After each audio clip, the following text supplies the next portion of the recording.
जय हिंद प्यारे बच्चों, आप लोग का आपका अपना YouTube channel Bihari fundamental of science पर बहुत बहुत स्वागत है। तो आज के इस क्लास में आप सभी के लिए क्लास 10th और हिंदी वर्णिका चैप्टर 2 का पूरा संपूर्ण कहानी लेके आया हूँ। इस वीडियो में आप लोग को पूरा ऑब्जेक्टिव क्लियर हो जाएगा और जो सब्जेक्टिव 2 नंबर और 5 नंबर वाला पूछा जाता है और सब आप लोग को इस वीडियो से क्लियर हो जाएगा। तो इस वीडियो को आप लोग फुल वॉच करिएगा और इसका पीडीएफ लेना चाहते तो आप लोग मेरा नंबर नोट करिए 62 023 462। आप लोग इस नंबर पर कांटेक्ट कर लीजिए और आप लोग को इसका संपूर्ण नोट्स बिल्कुल फ्री में मिल जाएगा और आप लोग से 1 रुपया भी नहीं लिया जाएगा। तो आप लोग फटाफट नोट्स कर लीजिए और आप लोग को व्हाट्सएप ग्रुप में भी जोड़ दिया जाएगा। और चैनल पर पहली बार है तो चैनल को सब्सक्राइब कर दीजिए और वीडियो को लाइक जरूर करिएगा। देखिए चैप्टर 2 है जिसका नाम है ढहते विश्वास, मतलब विश्वास से ढह गया, ढहते विश्वास। ढहते गाँव में वो शिव जी का मंदिर था और पानी आया ना तो क्या हो गया, विश्वास से सबको ढह गया। तो पूरा कहानी अभी समझेंगे तो पूर्ण नोट से और अध्याय 2 है और कक्षा 10 के लिए। देखिए पहले लेखक परिचय जानते हैं। चैप्टर का नाम क्या है, ढहते विश्वास। और ढहते लेखक परिचय, ऑथर प्रोफाइल। लेखक कौन है, सात कोरी होता है, सात कोरी। आप लोग याद रखिएगा कि अच्छा ढह गए विश्वास, सब गाँव वाला लोग से कहा था कि 7 कोरी फूटते। तो इसके अभी याद रखिएगा कि लेखक इसका कौन है, 7 कोरी होता है।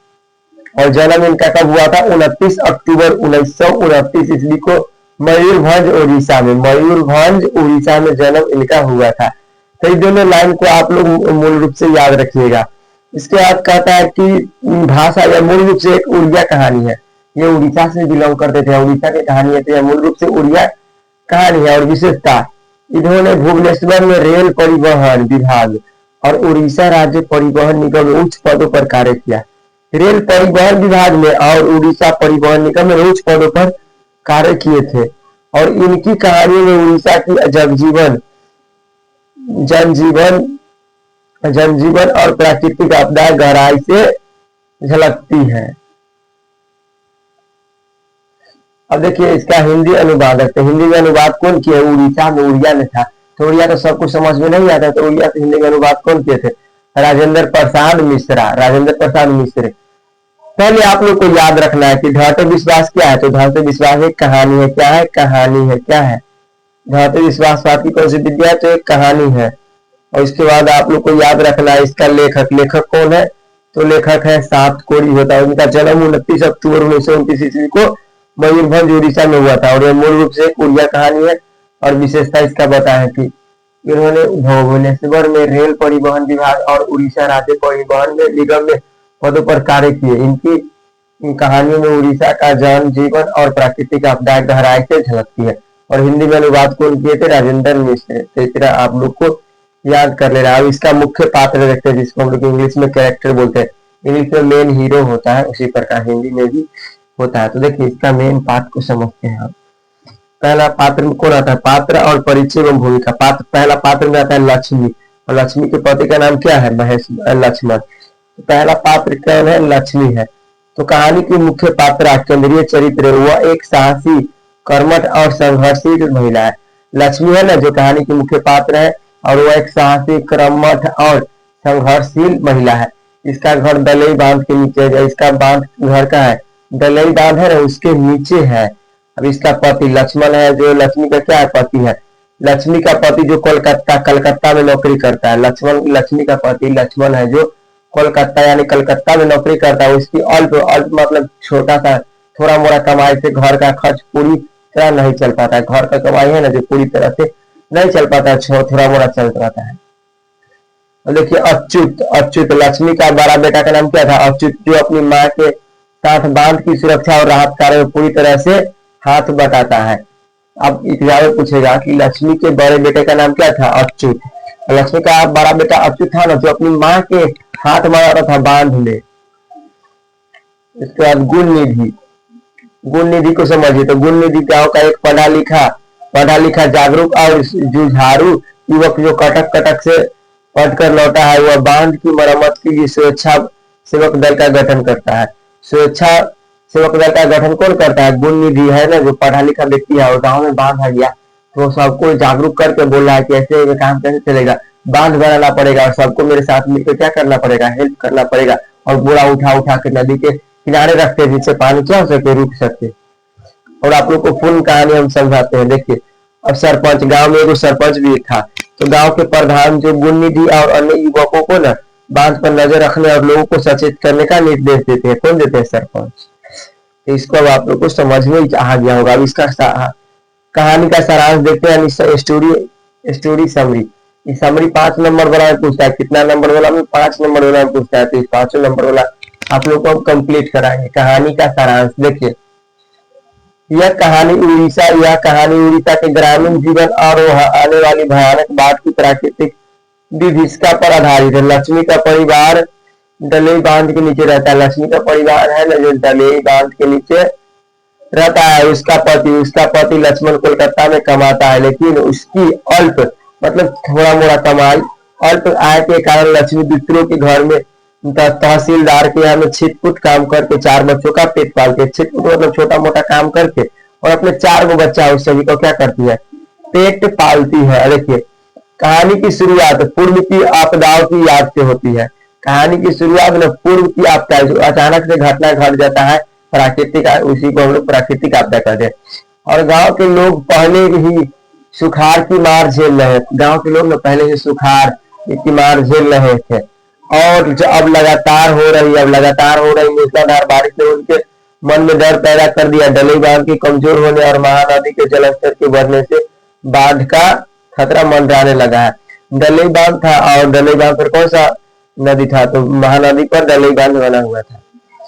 उसके बाद आता है, गांव का शिक्षित युवक गुणनिधि कटक से लौटकर युवाओं की एक टोली स्वेच्छासेवक दल बनाता है। गांव का ना शिक्षित युवक गुणनिधि है ना जो कटक से लौट गया, कटक की जगह वहां से लौटकर युवाओं की एक टोली बनाता है, स्वेच्छासेवक दल बनाता है। और लक्ष्मी अपने बड़े बेटे अच्युत को भी बांध की रखवाली के लिए भेज देती है। पूरी तरह रात गांव के लोग बांध को मजबूत करने के लिए बोरे और पत्थर डालते हैं, लेकिन प्रकृति के प्रकोप क्या जो उनका मेहनत क्या हो जाती है? फीकी पड़ जाती है। बहुत ज्यादा पानी आ रहा था, बारिश आ रहा था, तो जिस कारण दलेई नदी पर जो बांध, महानदी पर कौन सा बांध बना था? दलेई बांध। दलेई बांध को बचाने के लिए बहुत सारा बोरा में सीमेंट माटी भर कर हुआ पड़ी क्या कर देता था? रख देता था। लेकिन उससे भी उपाय नहीं होने वाला था, तो क्या किया? पत्थर को भी रखा, तो पत्थर से भी नहीं हुआ। प्रकृति का प्रकोप। तो रात के समय अचानक दलेई बांध क्या हो जाता है? टूट जाता है और पूरा गांव में पानी गांव में हाहाकार मचाते हुए घुसने लगता है। लक्ष्मी अपने छोटे बच्चे को लेकर ऊंचे स्थान यानी चंदेश्वरी माँ के मंदिर और टीले की ओर भागती है। बाढ़ का पानी इतनी तेजी से बढ़ता है कि लोग अपनी अपनी जान बचाने के लिए पेड़ों पर चढ़ जाते हैं। लक्ष्मी का छोटा बच्चा उसके हाथ से छूटकर पानी में बह जाता है। चारों तरफ क्या हो जाता है? तबाही बढ़ जाता है। लोगों का भगवान और देवी देवता पर से क्या हो जाता है? विश्वास से उठ जाता है, क्योंकि संकट के समय किसी ने उनकी मदद नहीं की। यही कहानी का शीर्षक है। शीर्षक धैर्य विश्वास चरितार्थ करता है। अतः लक्ष्मी को एक बच्चे का 100 मिलता है, लक्ष्मी को एक बच्चे का 1,00,000 मिलता है, जिससे वह 3 से लगा लेती है। गांव में मंदिर था किसका? माँ चंदेश्वरी देवी का। उसको सबको क्या करता था? गांव के लोग जितने भी थे जो पूजा पाठ करते थे, क्या करते थे? गांव में एगो मंदिर था। कौन सा मंदिर? चंदेश्वरी देवी की मंदिर था। और इस मंदिर को सब लोग क्या करते थे? पूजा पाठ करते थे। और इसी मंदिर पर से क्या हो गया? बाढ़ आया तो भगवान नहीं उनका रक्षा की, तो भगवान पर से सबका क्या हो गया? विश्वास नहीं उठ गया। इसलिए इस कहानी का नाम क्या रख दिया? ढांढते विश्वास। अब देखिए प्रश्न उत्तर। अब इसका हम देखते हैं क्या महत्वपूर्ण प्रश्न और उनके उत्तर। दीजिए सब्जेक्टिव क्वेश्चन। लक्ष्मी कौन थी और उसकी पारिवारिक स्थिति कौन थी? इंपोर्टेंट क्वेश्चन है। तो लक्ष्मी इस कहानी की मुख्य पात्र है। लक्ष्मी इस कहानी की क्या है? मुख्य पात्र है, जो उड़ीसा के एक बाढ़ प्रभावित गांव की रहने वाली है। उसकी पारिवारिक स्थिति अत्यंत दयनीय है। मतलब लक्ष्मी है जो इस कहानी ढांढते विश्वास कहानी की क्या है? तो मुख्य पात्र है, जो उड़ीसा गांव की एक बाढ़ प्रभावित से रहने वाली है। उसकी पारिवारिक स्थिति अत्यंत दयनीय है। उसका पति लक्ष्मण कोलकाता में मामूली नौकरी करता है, मामूली छोटा मोटा नौकरी करता है, फैक्ट्री में काम करता है, जिसे घर का खर्च नहीं चलता। लक्ष्मी स्वयं तहसीलदार के यहाँ काम करके और पूर्वजों की एक बीघा जमीन पर खेती करके किसी तरह से अपने 4 बच्चों का क्या करता है? भरण पोषण करती है। ये आप लोग को याद रख लेना। क्या क्वेश्चन है? पहले आप लोग को झटपट रिवीजन हम बता देंगे। 2 नंबर क्वेश्चन अब समझिए। 2 नंबर क्वेश्चन समझिए। ढांढते विश्वास कहानी के आधार पर प्रमाणित करे कि उड़ीसा का जनजीवन बाढ़ और सुखाड़ से हमेशा प्रभावित हो रहा है। तो देखिए कहानी में दर्शाया गया है कि उड़ीसा के लोग लगातार प्राकृतिक आपदाओं से जूझते हैं। ये बात सच है कि कहानी में दर्शाया गया है कि उड़ीसा के लोग हमेशा प्राकृतिक आपदाओं से क्या करते हैं, जूझते हैं। और इतिहास में हीराकुंड बांध के निर्माण के बावजूद वहाँ बाढ़ का खतरा टला नहीं है। हीराकुंड बांध है तभी वहां पर क्या हो रहा है, बाढ़ आ रहा है। इस कहानी में भी लोग भयंकर सुखाड़ से परेशान होते हैं, जिससे फसलें जल जाती है और लगातार होने वाली मूसलाधार बारिश से डलई बांध टूट जाता है और पूरी महानदी का पानी तबाही मचा देता है। इस प्रकार वह जीवन बाढ़ और सुखाड़ के चक्र में फंसा रहता है। गर्मी के दिन में सुखाड़ और कभी सुखाड़ तो कभी क्या होता है, पानी। तो इससे लोग क्या हुआ पड़ी फंसे हुए। वकल का है क्वेश्चन, कहानी के शीर्षक ढाटे विश्वास की सार्थ कथा स्पष्ट कीजिए। तो इस कहानी का शीर्षक पूरी तरह समर्थक है। इस कहानी का शीर्षक पूरी तरह सार्थक है। विपत्ति के समय गांव के लोग मां चंदेश्वरी के मंदिर और भगवान पर विश्वास करके बैठे थे। इस पर मंदिर और भगवान पर विश्वास करके क्या थे, बैठे थे। मां चंदेश्वरी देवी और भगवान पर भरोसा करके बैठे थे। वे उनकी रक्षा करेंगे, वे उनकी क्या करेंगे, रक्षा करेंगे। मतलब भगवान पर विश्वास करके बैठे हुए थे कि बाढ़ हो जाएगा तो भगवान हम लोग को रक्षा करेंगे। लेकिन ऐसा नहीं होता, भगवान किसी का रक्षा नहीं करते। भगवान पूजा पाठ तो आत्मा की शांति के लिए किया जाता है। लोग दलई बांध को बचाने के लिए दिन रात मेहनत कर रहे थे, लेकिन जब बांध टूटा और बाढ़ ने सब कुछ नष्ट कर दिया तो लोगों की उम्मीदें और ईश्वर के प्रति अगाध श्रद्धा टूट गई। इस भयानक तबाही को देखकर आसानी से और विश्वास पूरी तरह क्या हो गया, ढह गया। और समझिए गुणनिधि कौन था और उसने गांव के लिए क्या किया। गुणनिधि कौन था और उसने गांव के लिए क्या किया। गुणनिधि गांव का एक पढ़ा लिखा और परोपकारी युवक था। तो गुणनिधि कौन था, गांव का एक पढ़ा लिखा और परोपकारी व्यक्ति था, जो कटक से पढ़ाई करके लौटा था। कहां से पढ़ाई करके लौटा था, कटक से। और गांव पर बाढ़ का खतरा मंडराते देख उसने सूझबूझ दिखाया और गांव की उत्साह युवकों को इकट्ठा करके स्वेच्छा सेवक दल का गठन किया। आपकी एग्जाम पूछेगा कि स्वेच्छा सेवक दल का गठन कौन किया, तो गुणनिधि ने किया था। उसने रेत मतलब बालू की बोरिया और पत्थरों से दलई बांध को मजबूत करने का नेतृत्व किया और बाढ़ पर आने पर लोगों को ऊंचे स्थानों पर सुरक्षित पहुंचाने का काम किया। तो इसे इंपोर्टेंट क्वेश्चन है, इसको आप लोग याद कर लीजिएगा। आप लोग हम देखते हैं झटपट रिवीजन, क्विक ऑब्जेक्टिव विथ से। ढाटे विश्वास कहानी के लेखक कौन है, तो सात कोरी होता। यह एक उड़िया भाषा की कहानी है, उड़िया भाषा की कहानी। और लक्ष्मी का पति लक्ष्मण कोलकाता में नौकरी करता है। लक्ष्मी के बड़े बेटे का नाम क्या था, अच्युत था। और गांव के लोग बाढ़ से बचने के लिए स्कूल के पास टीले और चंदेश्वरी देवी के मंदिर के पास तरफ थे, चंदेश्वरी माँ के मंदिर की तरफ भागे थे। कहानी में महानदी के भयानक रूप का वर्णन है। देखिए बांध की सुरक्षा के लिए गुणनिधि ने स्वेच्छा सेवक दल का क्या किया था, गठन किया था।